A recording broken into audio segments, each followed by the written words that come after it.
حضرة نبينا محمد صلى الله عليه وسلم ثم إلى أرواح أزواجه وذرياته وأصحابه أجمعين ثم إلى جميع الملائكة المقربين ثم إلى أرواح آبائنا وأمهاتنا وأجدادنا ومشايخنا ثم إلى جميع المسلمين والمسلمات مؤمنين مؤمنات من مشارق الأرض إلى مغاربها شيء لله لهم الفاتحة. أعوذ بالله من الشيطان الرجيم. بسم الله الرحمن الرحيم. الحمد لله رب العالمين الرحمن الرحيم مالك يوم الدين إياك نعبد وإياك نستعين اهدنا الصراط المستقيم صراط الذين أنعمت عليهم غير المغضوب عليهم ولا الضالين آمين. بسم الله الرحمن الرحيم. الحمد لله ثم الحمد لله وكفى بالله شهيدا أشهد أن لا إله إلا الله وأشهد أن محمدا عبده ورسوله.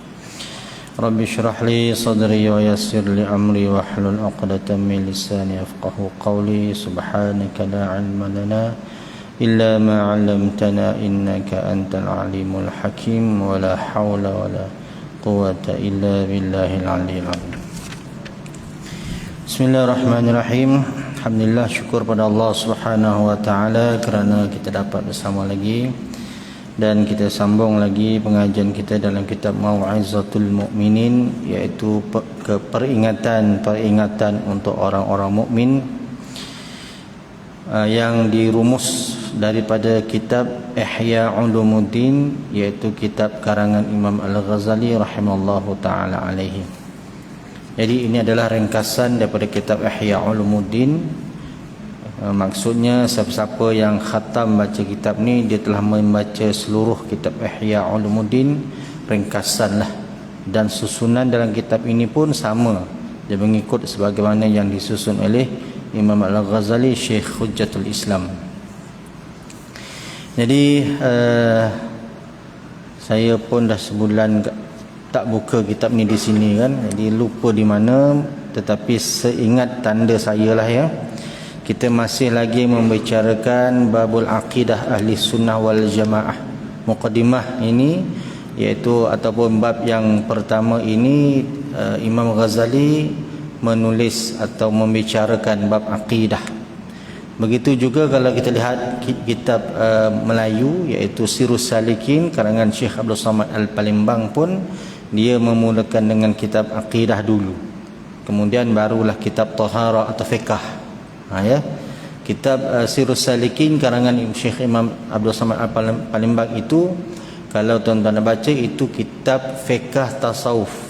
Sedap baca tu, fiqh dan juga tasawuf dicampur. Jadi bila bab taharah ataupun bab bersuci, suci zahir, najis lah itu, dan suci hati, gitu dibahas oleh Syekh Abdul Samad Al-Palembang, seorang ulama Melayu yang telah meninggal syahid. Dia telah syahid menentang, pada masa itu menentang kerajaan kafir Siam yang telah meninggal dunia di Kedah, di area Kedah. Pada masa itu Siam menyerang Kedah, dan beliau syahid dalam umur lebih kurang 83 tahun. 83 tahun tu perang tuan-tuan, face to face, bukan Facebook, face to face. Macam mana gagahnya kita menyangkul 2-3 batas juga lah, menyangkul 2-3 batas. Macam mana stamina ya. Jadi beliau telah, almarhum telah memimpin tentera Melayu. Kan banyak cerita ya, macam mana kerajaan Kedah telah mengkhianati, kerajaan Siam telah mengkhianati kerajaan Islam Kedah. Mula-mulanya nak minta bantuan, tetapi apabila melihat keadaan orang Kedah tidak bersedia, terus diserang. Kalahlah pada masa itu. Dan pada masa itu kerajaan Melaka daripada Johor sampai ke Aceh telah bersatu dan menyerang balik Kedah. Ya. Fatani itu dulu Kedah tuan-tuan, ya, telah diambil oleh kerajaan Siam zaman dululah. Itu cerita zaman dulu. Bagaimanakah kerajaan Islam, kerajaan Siam itu boleh menawan kerajaan Kedah? setelah dia minta tolong tu, dia khianati, ialah dengan kerana ada pengkhianat Melayu. Kerana membuka rahsia-rahsia seperti Melaka lah jatuh kerana ada pengkhianat daripada orang-orang Melayu yang mengaku Islam. Baik, jadi kita sudah membincangkan berkenaan dengan Allah Ta'ala, ya, membincang dengan tauhid, mengenali Allah Subhanahu wa Ta'ala. Dan mengenali Allah Subhanahu wa Ta'ala ini tuan-tuan, tidak boleh kita fikir sorang-sorang, tak boleh. Hendaklah berasas pada Quran, hadis dan bimbingan, atau kita katalah kitab-kitab karangan para ulama-ulama kita. Dan kalau tuan-tuan nak baca boleh, tetapi untuk orang awam macam kita ni, baca kitab yang awam-awam dulu, jangan yang tinggi-tinggi. Al-Hikam itu tasawuf lah kan. Nanti kitab tu tidak sesat, kita ni yang sesat. Kalau baca fiqh, jangan terus baca Al-Um. Ustaz-ustaz yang menceramah pun jangan bawa kitab sebulan sekali, kitab Al-Um, jangan. Bawa daripada bawah, daripada Safinatun Najah contohnya lah, untuk fiqh Safinatun Najah itu asas tu. Kalau level tu level tadika lah, kan bukunya, tapi disyarah oleh tok guru kita, ya. Jadi untuk mengenai Allah Subhanahu wa Ta'ala cukup sebagaimana yang telah dihurai, dibahas oleh para ulama-ulama kita. Saya nak mengambil, kita dah baca itu, nak sedikit lagi sebagai peringatan bahawa sejak Allah Ta'ala ni apa, kata Imam Ghazali, atau daripada ringkasan ini kitab Mau'izatul Mu'minin, ta'ala an yahwiyahu makanun kama taqaddasa an yahuddahu zamanun. Iaitu Allah Ta'ala tu Ta'ala tu apa Ta'ala? Allah Subhanahu wa Ta'ala. Maka kita tulislah Ta'ala tu yang maha tinggi, maha agung. Maha tinggi tu bukan saiz, tetapi ialah dari segi dia punya konsepnya, maha agung, maha tinggi. Ya, tuanku yang yang mulia ataupun yang berkedudukan tinggi. Yang tinggi itu bukan saiz, tapi Allah Ta'ala iaitu maha tinggi. An yahwiyahu, iaitu dia dikelilingi. Bahasa kita berhajatlah, makanun, kepada tempat. Allah Ta'ala maha suci daripada tempat, kerana tempat itu makhluk, masa itu makhluk. Wal asri, masa makhluk. Masa kita dikira dengan matahari. Saya nak hari tu dah cerita sikit masa tuan-tuan, ya. 1000 bulan. Dulu Ramadan kita mengejar 1000 bulan, iaitu Lailatul Qadar. Itu masa lah tu. Jadi kalaulah 1000 bulan itu dikira dengan kiraan dunia, besar, sangat besar. 1000 bulan 83 tahun. Tapi kalau dikira dengan kiraan akhirat, it's nothing. Contohlah 1 juta rupiah besar tu dekat Indonesia tu, atau rupiah lah di India, rupiah besar tu. Tapi kalau convert ke Malaysia baru 300, kecil lah. Convert ke dolar lagi, bagi dengan 4 lagi, 30 bagi 300 bagi 4, mungkin 70 ringgit, 70 dolar, lagi kecil. Convert kepada Qatar lagi, dinar, bagi 8 pula 35 dinar, lagi kecil. Jadi kalau dia kira dengan kiraan kita kata negara Indonesia tadi, tertipulah. Terbawa kepada Qatar, boleh beli gula-gula je, nasi lemak gitu je. Begitulah kita jangan tertipu dengan kiraan duniawi ini. Kan 1000 bulan itu tuan-tuan memang besar, ya, besarlah. Tapi kalau kita kira 1000 bulan, satu hari sana 1000 tahun dunia. Dan sebagian ulama kata ada 50 tahun, 50,000 tahun dunia, satu hari akhirat. Kita ambil yang 1000 lah, satu hari sana 1000 tahun dunia. Kalau kiraan tahun 83 per dengan 1000 lah, darat dengan 100, 8.3 je. Kalau per dengan bahagi dengan bulan, 1000 tahun darat dengan 12, maknanya 12,000. 1000 bulan bahagi dengan 12,000 darat dengan 100, 10.12. Agak-agak tuan-tuan, kalau nak 0.12 sen, nak ke kerja terkejar-kejar? Jadi biar kita beramal di sebalik rahsianya itu. Apa dia? Iaitulah kita beramal besar ke kecil ke apa ke, kerana mencari keredaan Allah Subhanahu wa taala. Jadi Allah Taala ini maha suci ya daripada dikelilingi oleh tempat dan juga zaman. Ditentukan oleh zaman, iaitu masa. Allah Taala maha suci, zaman, masa, makan tu tempat. Makhluk tidak sunyi, maksudnya tidak boleh tidak memerlukan tempat dan masa. Makhluk kalau dia terawang-awang pun, terawang-awang itulah tempat dia. Begitu. Ya. Dan makhluk ini memerlukan gerak atau diam. Kalau kita tak gerak, kita diam. Kalau tak diam, kita gerak. Jantung kita 24 jam sampai kita mati bergerak. Mati, diam jantung mati. Dia mesti gerak atau diam, dan mustahil makhluk itu gerak dan diam dalam satu masa. Tak boleh. Mustahil lah. Dan adakah Allah Ta'ala itu boleh gerak dan diam satu masa? Allah maha suci daripada segala-galanya, kan, daripada segala perbuatan dan gerak atau diam makhluk. Itu Allah Ta'ala lah. Itu dah lepas, dah habis dah kita bincangkan. Maka tempat, bila tempat menceritakan tempat, Ar-Rahmanu 'alal 'arsy istawa. Ar-Rahman itu Allah Ta'ala itu berada di arasy, bukan tempat. Pegang tu, bukan tempat.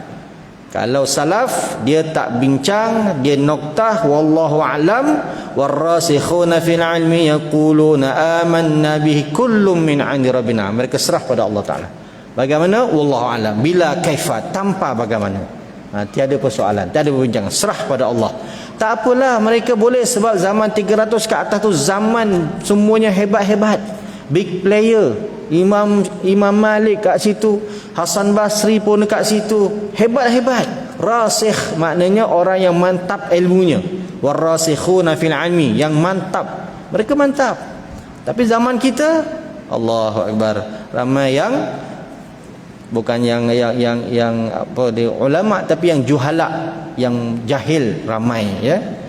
Itulah. Jadi kita lebih selamat atau lebih mudah menggunakan kaedah Imam Abu Musa Al-Asy'ari dan Abu Hasan Al-Asy'ari, dan juga Imam Al-Maturidi, itu lagi selamat, ataupun sifat 20. Ya, lagi selamat, lagi mudah untuk kita mempelajari ilmu tauhid. Habislah tu. Ya. Kemudian hari ini masuk pula berkenaan dengan bab yang kedua dalam aqidah. Fa ahdatsal khalqa ba'da dzalika izharan liqudratihi wa tahqiqan lima sabaqa min iradatihi. Dan Allah Ta'ala mencipta pula makhluk. Ni makhluk, mencipta makhluk untuk apa? Untuk izharan, melahirkan, menzahirkan, mentajallikan. Itu bahasa tauhid lah, mentajallikan. Kita ni adalah tajalli daripada sifat wujud Allah. Kita ni adalah ilmu yang kita adalah, ilmu yang kita ada ini adalah tajalli daripada ilmu Allah Ta'ala. Begitulah. Nak kata wujudnya kita ini adalah sebab daripada wujudnya Allah, itu payah sikit. Tapi bahasa Arab sebut tajalli, jalla jalalu. Wujudnya kita ini secara jalla jalalu menunjukkan wujudnya Allah Ta'ala. Begitulah. Bahasa Melayu nak terjemahkan wallahu alam, wujud secara jalla jalaluh. Begitu. Izharan, untuk menzahirkan, menampakkan, melahirkan apa? Qudratihi, sifat kudratnya. Jadi apa bukti Allah Ta'ala tu maha kuasa? Dia memang dah maha kuasa. Buktinya, maka dia menzahirkan. Pertama, alam maya ni lah, senang kita. Bukan alam maya ni saja, semualah Rabbil Alamin. Sekalian alam, alam maya, alam makhluk, alam ghaib, alam syurga, alam neraka, segala-galanya. Tu Rabbil Alamin, sekalian makhluk, untuk menunjukkan kekuatan, kekuasaan Allah Subhanahu wa Ta'ala. Jadi syukurlah kita diwujudkan oleh Allah Ta'ala. Syukur tuan-tuan ya, kita diwujudkan oleh Allah Subhanahu wa Ta'ala. Wujudnya kita ini bukan hakiki, tapi wujud yang hakiki adalah wujud Allah Ta'ala. Wujud yang kita ni wujud majazi. Majazi bahasa Arab, bahasa kita tidak hakikilah, atau simbolik sahaja. Sebenarnya kita tak wujud. Kan? Ya ke Ustaz, ni cubit-cubit ada ni, tunggulah 60 tahun, tak ada dah. Sebenarnya yang wujud hanya senya Allah Subhanahu wa taala. Itulah. Ataupun bahasa orang muda sebut apa? Dunia ni ilusi. Memang ilusi tuan-tuan. Tuan-tuan tengoklah, cantiklah begitu, macam-macam cantik. Cuba cucuk mata, buta, langsung tak ada. Ilusi je tu. Dan kalaupun kita celik mata pemandangan yang cantik ke apalah sebagainya, lampu-lampu sebagainya, adakah lampu tu masuk dalam kepala kita? Tak masuk. Dalam kepala kita ni gelap, tak ada lampu. Ada neuron sahaja. Jadi adakah dia masuk? Tak ada, ilusi sahaja. Itulah sebenarnya dunia ni. Ya.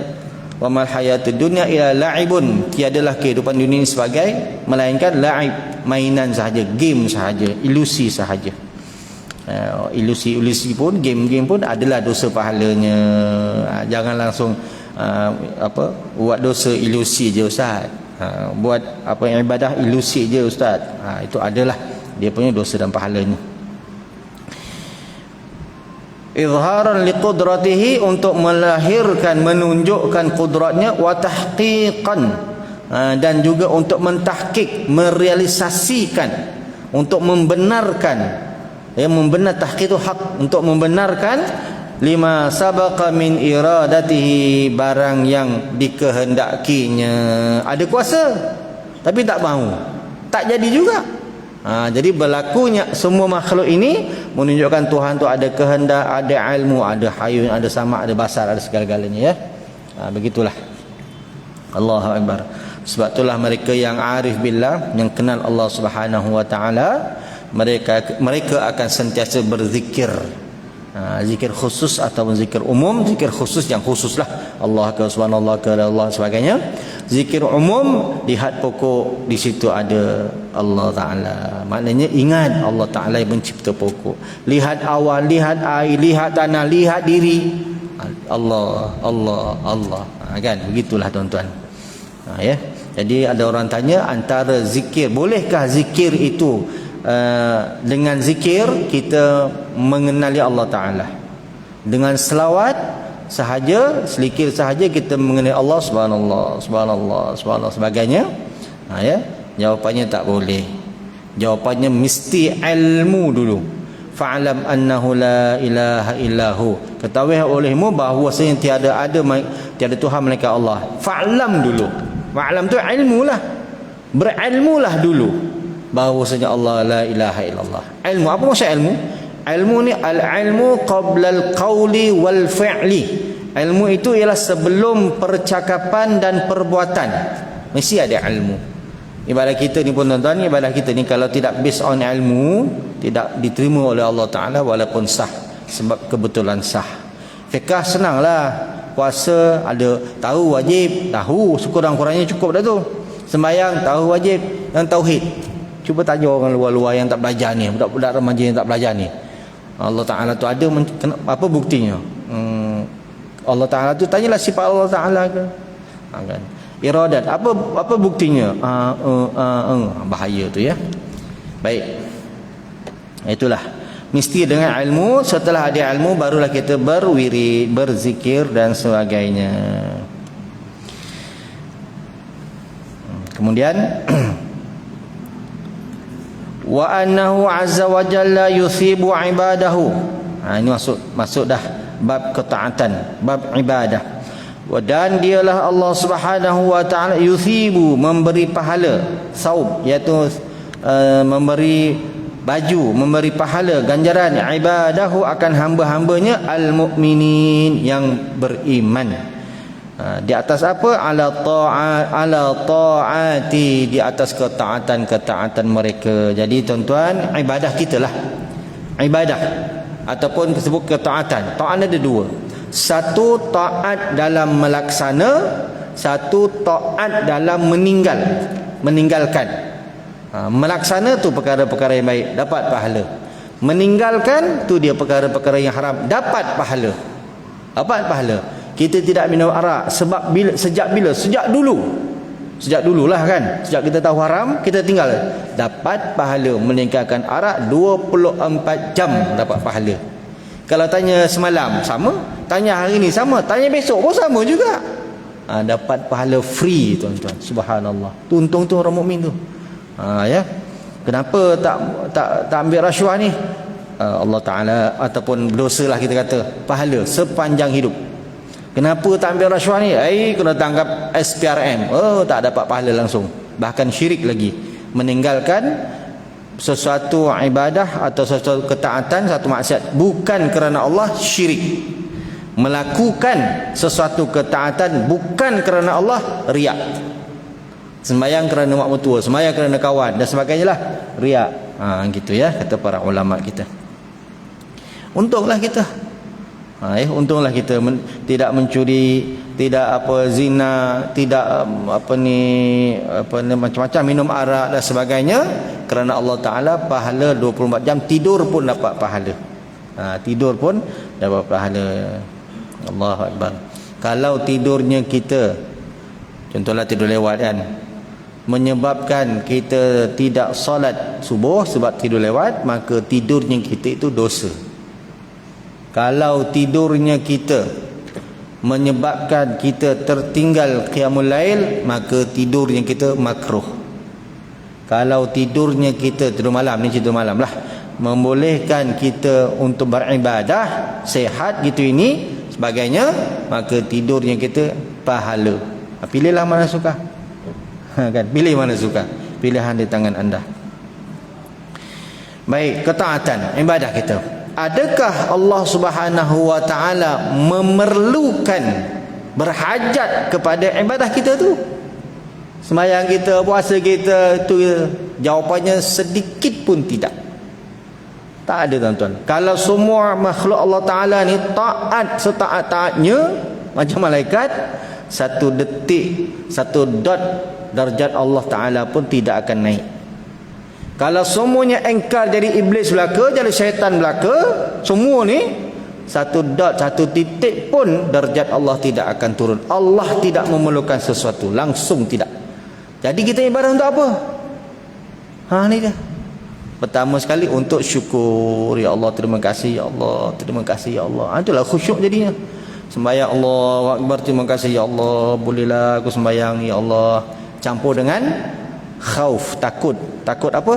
Ya Allah, terimalah, terima ke tak, mudah-mudahan kau terima ya Allah. Dua ni insya-Allah tuan-tuan dilatih ketika ke mana kita salat, menambah kekhusyukan dalam sembahyang ya. Jadi kita beribadah sebagai menunjukkan kesyukuran kita kepada Allah Taala. Ya, jangan cari-cari pahala lagi lah. Kan, cari pahala membayang tak apa-apa, malah harapkan pahala tinggi-tinggi. Contohlah kan, dah lah masuk kerja lewat, balik cepat, kerja tak apa-apa, buat surat salah gitu, minta gaji. Tak malu ke? Minta gaji tinggi-tinggi pula tu, demand pula tu, tak malu ke? Macam itulah kita kan. Jadi minta harap kasih sayang Allah Subhanahu wa taala ya. Yahkumul karam wal wa'da la bihukmil luzumi lahu. Yahkumul karama wal wa'da la bihukmil luzumi lahu, iaitu Allah Ta'ala pun memberi pahala itu bukannya mesti, cuma nak menunjukkan kemuliaan dia. Begitu pahala tu, ganjaran-ganjaran tu bukan mesti, tak mesti bagi Allah, tak ada mesti. Satu kisah seorang waliullah lah, ni kisah waliullah. Dia mengajar anak muridnya ramai lah. Kemudian ada anak murid kanan tu, kemudian tak datang. Sehari tak datang, seminggu tak datang, sebulan tak datang. Akhirnya dia pun bertanyalah, mana si fulan bin fulan ni, ada kat rumah tak datang. Kan, maka dihantarlah anak murid lain supaya jemput si fulan-fulan itu datang. Maka datanglah anak murid kanan dia tu. Dia tanya, kenapa kamu tidak hadir dalam kuliah dia? Dia kata, aku tidak hadir bukan kerana aku ini tak suka ke begitu sebagainya, kerana aku lihat di dahi tok guru ni ada tertulis ahlun nar, ahli neraka. Ni tok wali ni tuan-tuan. Anak murid ni pun wali jugalah, kasyaf kan. Dia kata, oh itu rupanya, tok guru katalah, itu rupanya yang menyebabkan kamu tak datang. Tok guru jawab apa? Kalau itulah yang menyebabkan kamu tak datang, aku dah tahu dah 40 tahun terlebih dulu. Aku dah tahu dah. Tapi bukan kerja aku. Masuk syurga tak masuk bukan kerja aku. Kerja aku ialah taat pada Allah. Itu kerja Allah. Ni wali-wali Allah ni. Jadi cerita-cerita wali Allah ni memberi motivasi lah pada kita kan, supaya ikhlas dan sebagainya ya. Cuba-cubalah. Cuba-cuba 1 juta bermula daripada 1 sen. Langkah kejayaan bermula daripada langkah yang pertama. Cuba-cubalah ya. Bahasa Arab sebut tataful, bertatih-tatih. Budak nak berlari tu, nak jadi nombor lari nombor 1 tu, dulu kecil-kecil merangkak tuan-tuan, bertatih jatuh kan. Akhirnya boleh johan nombor 1. Begitulah keadaan kita beramal pada Allah Subhanahu Wa Taala. Ada rezeki orang yang cepat, muda lagi sudah dapat rezeki dia. Ada rezeki kita dah tua baru dapat, itu rezeki kita. Syukur pada Allah Subhanahu Wa Taala. Tetapi untuk menunjukkan sifat mulia Allah dan janji Allah tepat. Wal wa'du tu janji. Allah berjanji ditunai, bukan kerana kewajipannya. Iz la yajibu alaihi li ahadil fi'li. Panjang ni kita ambillah tu cerita tu. Kemudian cerita pula Rasul. Walakinnahu ba'da, ni bab iman kepada Rasul ya. Walakinnahu ba'athar rusulah. Tetapi Allah Subhanahu Wa Taala menghantar rasulnya, wa azhara sidqahum, dan menzahirkan akan kebenaran para rasul itu dengan apa? Bil mu'jizat, dengan mukjizat yang ada pada para rasul. Mukjizat ni apa? Ajzun kan lemah kan? Ajzun tu maknanya lemah. Qudrat lawannya ajzun. Mustahil Allah Ta'ala itu lemah. Jadi mu'jiz, sesuatu yang melemahkan. Mu'jizat tu ada tamar butah je lah. Mu'jizatun, sesuatu yang melemah. Maksudnya sesuatu yang mengalahkan musuh. Itu mu'jizat. Nabi Musa dengan mu'jizatnya, Nabi Ibrahim dengan mu'jizatnya, Nabi Muhammad dengan mu'jizatnya. Tetapi Nabi Muhammad, alhamdulillah, Nabi kita alaihissalatu wassalam, mendapat namanya mu'jizatul kubra, mu'jizat paling besar daripada Nabi Adam sampai Nabi Muhammad sallallahu alaihi wasallam. 124,000 Nabi dan Rasul, Nabi Muhammad lah sallallahu alaihi wasallam mu'jizat yang paling besar. Apa dia? Iaitu Al-Quran ya.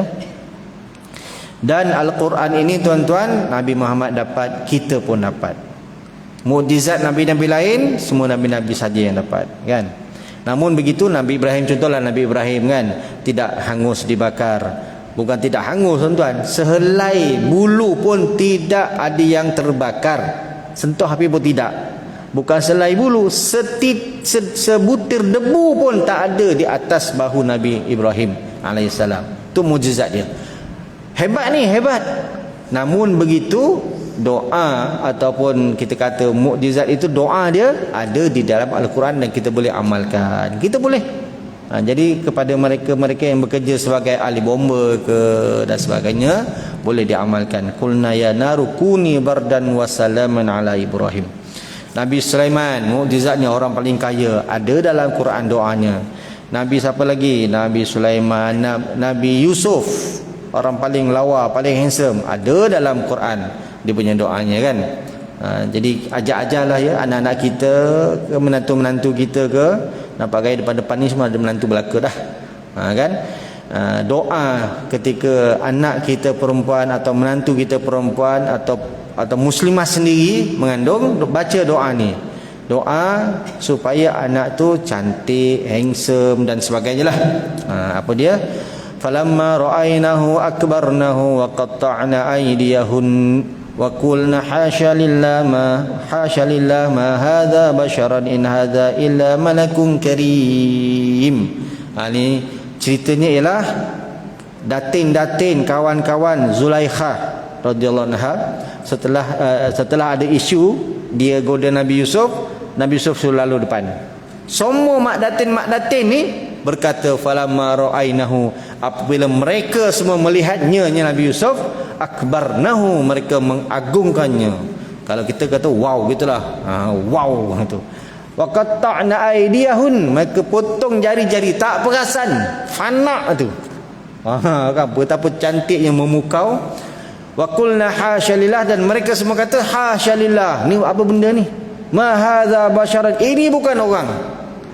in hadza ila malakun karim, ini malaikat yang cantik, yang hebat. Digosok-gosok di perut anak kita, menantu kita yang mengandung atau isteri kita yang mengandung. Nak gosok perut tuan-tuan pun boleh. Gosoklah perut tu, tapi tak akan bersalin kan. 20 tahun mengandung buncit gitulah. Ya. Dibaca. Itu mukjizat. Nabi Ibrahim, apa doa kaya dia? Qala rabbi ighfirli wa habli mulkan. Nabi Sulaiman. Qala rabbi ighfirli wa habli mulkan la yanbaghi li ahadin min ba'di innaka antal wahhab. Bacalah ribu-ribu kali, insya-Allah. Tak kalah kita pasang joran ni 1000 joran, satu pun tak menyangkut. Ini memang joran sui ni, kalau sangkut ni kan bilis pun tak kena. 1 juta pun tak dapat. Itu memang sui lah tu. Tukar tu, kena syahadah banyak-banyak, istighfar banyak. Itu doa kaya Nabi Ibrahim. Nabi Sulaiman doa bukan sekali, banyak kali. Akhirnya pada 10 Muharram berjaya, dapat dikabulkan antara peristiwa 10 Muharram. Berjayalah, dikabulkanlah doa Nabi Sulaiman. Nabi Sulaiman menundukkan Puteri Balqis. Bukan senang nak tackle tu. Puteri Balqis ni spesies jin jugalah. Kan nak tackle tu dengar ayat Quran. Ini ayat penunduk. Tapi ada caranya. Caranya tu tak boleh beritahu sini sebab umum sangat. Siapa nak ngeteh dengan saya, PM tepi. Kan ayat penunduk ni. Okey. Ada satu cerita ni di kampung saya lah, bukan taman sebelah saya mengajar kan. Dia pergi haji, dia pergi umrah ke haji tak ingat lah, tapi pergi Mekah. Dia jumpa seorang pelajar perempuan daripada saya ingat lupa, Sweden ke negara-negara orang putih lah gitulah. Saya ingat lupa. Dia kata, macam mana kamu student ada duit boleh datang begini.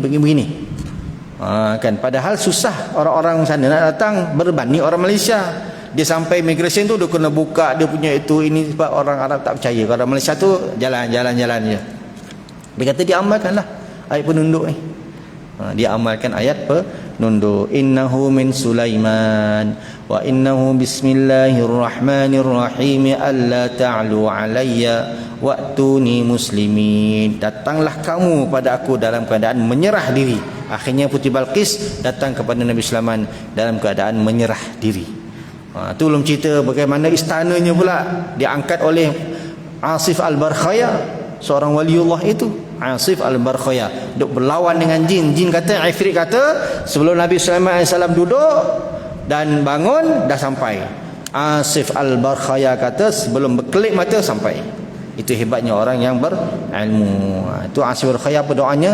Doa masyhur ni, Asif Al-Barkhaya. Ya Hayyu Ya Qayyum birahmatika astaghith. Wahai Allah yang maha hidup dan maha qayyum, maha berdiri dengan diri sendiri, birahmatika dengan rahmatmu, astaghithu aku minta tolong. Sebutlah apa hajat kita, insya-Allah. Nanti janganlah angkat pula rumah Encik Fadil kita ke rumah ke tempat lain tuan-tuan, sian dia kan. Ya, wallahu alam. Okey. Jadi ayat penunduk tu siapa nak saya boleh bagi, tapi dengan syaratnya bukan di kuliah umum beginilah ya. Itu special. Kalau kuliah subuh insya-Allah saya bagi. Baik, teruskan lagi. Wa anna haqqahu fi ta'atin wajibun. Adapun hak Allah Taala untuk kita mentaatinya hukumnya wajibun, wajib. Ya. Wajibun alal khalqi, wajib ke atas setiap makhluk, bukan saja manusia, semua. Jadi ustaz, senanglah orang bukan Islam ni tak sembahyang, tak itu, tak ini tuan-tuan. Senang kat dunia, kat akhirat double azabnya. Satu, azab dia kufur. Dua, azab tak sembahyang. Tu kita sembahyanglah, puasa, zakat, samalah tu. Tengok tu, bukannya seronok, double besok di alam akhirat. Ya. Biijabihi alal asinatil anbiya, iaitu kewajiban itu daripada lidah-lidah para nabi-nabi mengajar kitalah, nabi, kemudian para sahabat, para tabi'in, ulama sampai zaman kita. Jadi mereka yang mengatakan tak perlu ikut ulama, ini ego, nampak sangat egonya. Dia kata tak perlu ikut ini ulama ni. Tapi nak ikut siapa? Ikut dia lah sebenarnya. Sebenarnya nak ikut dia kan. Kalau saya kata tuan salah, siapa betul? Saya lah yang betul. Sebenarnya nak kata begitu. Kalau bahasa Arab sebut apa? Mafhum mukhalafah. Fahaman di sebalik tu. Gitu tuan-tuan ya. Tak perlu ikut ulama, nak ikut siapa? Ikut Quran dan hadis. Hadis tu siapa yang tulis? Imam Bukhari, ulama juga. Kalau kata tak perlu ikut ulama, maksudnya kamu jumpa Nabi sallallahu alaihi wasallam. Mustahil. Lama dah wafat baginda sallallahu alaihi wasallam ya. Dia baca kitab tu, kitab Imam Bukhari, Imam Muslim, Imam Abi Daud, Imam Majah, ulama juga tu. Inilah cakap tak sebab bikin. Pelik bin ajaib. Kenapa boleh berfikir begitu? Naik kereta, jangan isi minyak. Jangan isi minyak. Apa? Tak perlu isi minyak untuk gerakkan kereta, tapi diisi. Tak perlu isi tuan, tapi isi. Tak boleh ikut ulama, tapi kau ikut ulama. Kan pelik tu ayat begitu.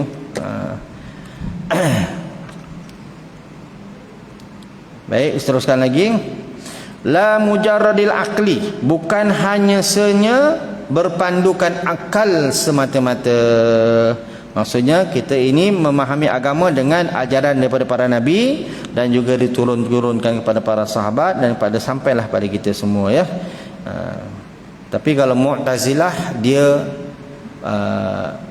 dia berat kepada akal, ataupun akal ni bahasa kitab lah, bahasa sekarang rationalism. Semua nak ratio lah. Agama, hukum agama nak laksanakan, fikir dulu. Fikir nak laksana tak apa. Fikir boleh ke laksana ni sembahyang? Fikir dulu apa nilai sembahyang. Tapi kalau sembahyang terima, nak laksana tu, waktu senang macam mana, waktu sakit macam mana, waktu perang macam mana, musafir, tu fleksibel, tu tak apa. Tapi dah terima. Ya. Allahu Akbar. Hari ni nak laksana apa-apa semua fikir dulu. Kalau akal kata okey, Mu'tazilah kata, kalau ini pahaman Mu'tazilah atau bahasa kita sekarang pahaman golongan-golongan rationalism ini, kalau akal kata okey baru kita laksana. Dia tak kata dia Mu'tazilah, tapi amalan atau fahaman dia Mu'tazilah. Mazhab zahiri, zahir ayat. Zahir tu zahir lah, zahir ayat, zahir hadis. Kata begini. Sekarang apa namanya? Literalism. Literal. Takat mana yang ditulis itu sudahlah. Apa nak bincang-bincang lagi? Itu literalism. Literal ya. Tu zahiri.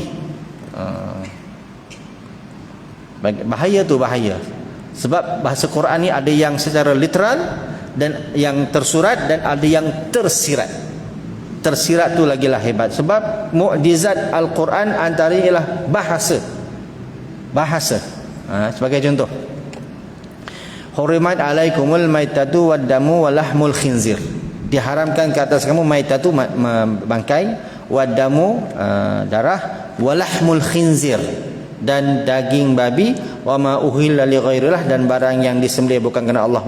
Maknanya yang sembelihlah ayam ke lembu. Kalau ikan tak apa, ikan tak perlu disembelih, tapi kita sembelih kan, tak masuklah lembu ke ayam, bukan kerana Allah. Baik. Jadi di sini disebut kalau literal, daging babi je, kulit tak najis, kuku tak najis, dia punya taring tu tak najis, buat perhiasan. Ni kalau literal. Tapi di sebalik tu ada sebenarnya semualah kan, apa-apa saja. Kambing campur kahwin dengan babi, anak dia pun kambing tu pun haram juga. Tu dia. Allahu Akbar. Kalau literal tak ada, bahaya. Dah ada dah fahaman-fahaman ini. Saya peninglah ustaz, makin banyak fahaman. Nabi kan sebut 73 kan, itu yang besar-besar. Dekat dunia ni dah banyak sangat dah kan. Kat Malaysia ni pun dah ajaran sesat beratus dah. Bukan kat Malaysia, kat Selangor je dah beratus dah ajaran sesat. Kan. Jadi cuma asasnya samalah. Dari segi akidahnya sama, nama je lain-lain. Jadi tuan-tuan jangan pening-pening. Ikut saja ahli sunnah wal jamaah. Bacalah tauhid sifat 20, kemudian bacalah kitab-kitab karangan ulama-ulama kita yang muktabar. Yang pening ni sebab tak ada ilmu. Contohlah, ustaz macam mana ya kita nak berhujah dengan Syiah ini kan? Macam mana kita nak mempertahankan ni?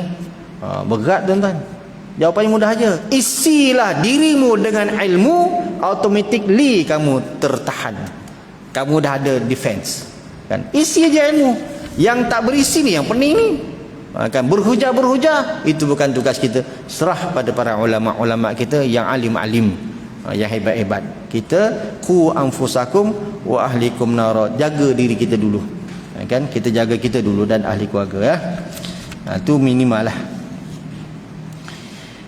Kemudian wa azhara sidqahum, maka nyatalah bil mukjizat tadi, maka nyatalah kebenaran para nabi itu dengan mukjizat mereka az-zahirah yang nyata itu.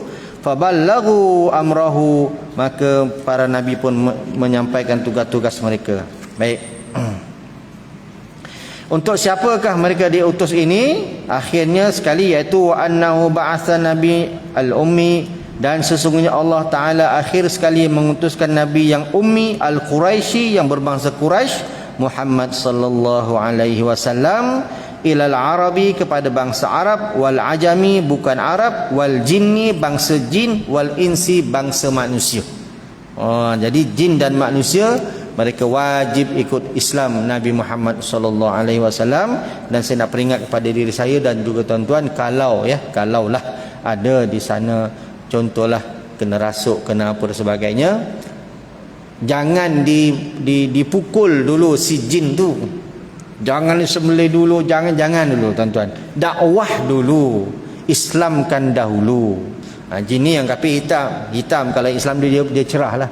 Islamkan dahulu kan. Oh kau ni mengacau ni, kenapa ni balik, tahu balik, aku sembelih kau. Jangan, beradab dahulu, itu bukan ajaran Islam.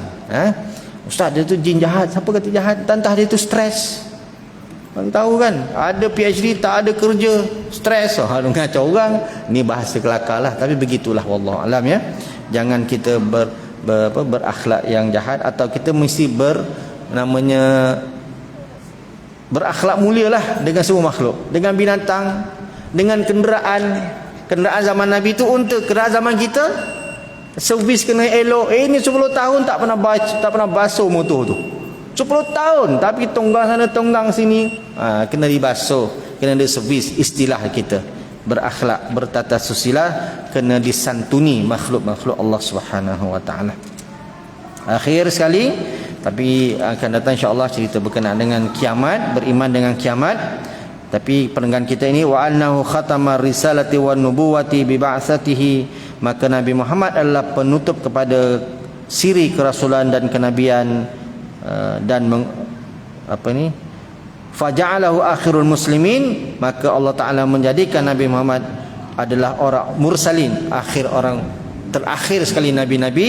Dan sesiapa yang mengaku sama jin ataupun manusia sebagai nabi, maka itu adalah palsu. Basyiran wa nadhiran, sebagai memberi berita baik dan juga memberi peringatan-peringatan.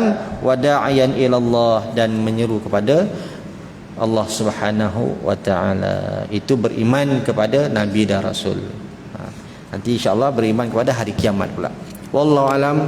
Jadi kita baca ni sekadar mengajar orang-orang dewasa macam inilah. Sabarlah tuan-tuan ya. Walaupun kita sudah tahu, diulang insya-Allah. Wallahu alam. Jadi sebagai akhirnya, marilah kita tuan-tuan, saya seru diri saya dan tuan-tuan supaya kita bersama-sama beribadah daripada keharmonian, kecerahan rohani. Bukan beribadah di atas dasar wajib, di atas dasar pahala, tapi kerana keharmonian rohani kita. Allah, daripada rohani kita insya-Allah ya. Wallahu a'lam bishawab. Yang benar hanya saja Allah Subhanahu wa taala. Mohon ampun di atas segala salah dan silap. Subhanallah bihamdihi subhanallah wa bihamdihi. Kita doa sikit. Auzubillahi minasyaitonir rajim. Bismillahirrahmanirrahim. Allahumma ja'alna minal ladzina yastami'una al-qawla fayattabi'una ahsanah. Ya Allah, jadikan kami orang-orang mendengar kebaikan dan orang-orang yang akan melaksanakan kebaikan tersebut. Wa sallallahu ala sayyidina Muhammad walhamdulillahi rabbil alamin. Taqabbalallahu minkum inna wa minkum taqabbal karim. Assalamualaikum warahmatullahi wabarakatuh.